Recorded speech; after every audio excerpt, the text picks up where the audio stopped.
Assalamualaikum warahmatullahi wabarakatuh. Kenalkan nama saya Silohyuni dengan NIM 20042046.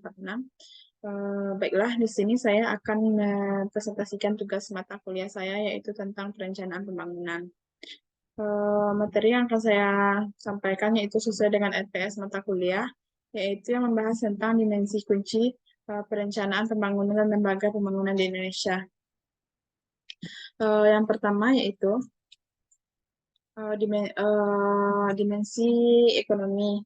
Eh, Berikut indikator terpilih pada dimensi ekonomi, yaitu yang pertama, rasio elektrifikasi, rasio penggunaan gas rumah tangga, PDRB per kapita, tenaga kerja formal, tingkat setengah pengangguran rumah tangga yang pernah mengakses internet dalam 3 bulan terakhir, promosi individu yang menggunakan telepon genggam, eh, presentasi panjang jalan mantap terhadap luas wilayah.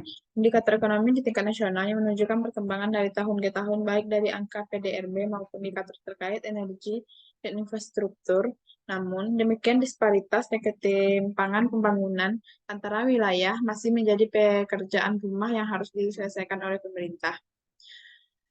Dalam analisis ini, ukuran ketimpangan yang digunakan adalah rasio ini pada sama menunjukkan bahwa tidak berhubungan dengan dimensi ekonomi, sehingga diperlukan indikator lain terkait dengan ketimpangan. Selain itu, terdapat kemungkinan pula ketimpangan bukan berhubungan dengan dimensi ekonomi, melainkan dimensi sosial. Ya, menurut Bakrel tahun 2017, sementara Octavianus 2014 mengklasifikasi koefisiensi ini pada dimensi kelembagaan. Selanjutnya yaitu dimensi sosial. Dimensi sosial hampir sebagian besar merupakan kelanjutan dari pembangunan milenium. Dengan tujuan utama adalah meningkatkan kualitas manusia, namun ditambahkan beberapa tujuan baru, yaitu dimensi ini mencakup pengentasan kemiskinan, peningkatan kualitas kesehatan dan pendidikan, serta kesetaraan gender. Ditambah beberapa kelompok tujuan baru yang sebenarnya sudah tercangkup namun diturunkan menjadi kelompok tujuan tersendiri. Pada tujuan ini, upaya penurunan kemiskinan menunjukkan perkembangan yang terus membaik. Sebagai proksi indikator terkait dengan pangan, permasalahan stunting yang nampaknya masih menjadi permasalahan sebagai sebagian dari besar provinsi di Indonesia. Selanjutnya yaitu tentang dimensi pembangunan lingkungan.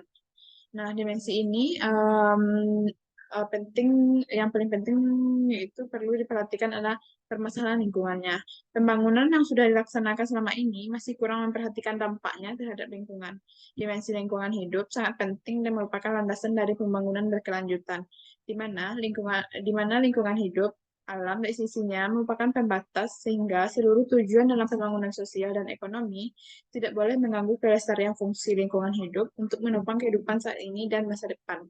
Salah satunya kendala yang memantau kondisi dimensi ini adalah ketersediaan indikator pada dimensi lingkungan ini, yaitu berbeda dengan kondisi ekonomi dan sosial yang dimonitor secara rutin. Indikator-indikator yang memotret keadaan lingkungan tidak didapat dengan mudah dan dengan referensi waktu yang sama. Selanjutnya yaitu lembaga-lembaga pembangunan di Indonesia. Yang pertama yaitu Badan Perencanaan Pembangunan Nasional atau Bappenas.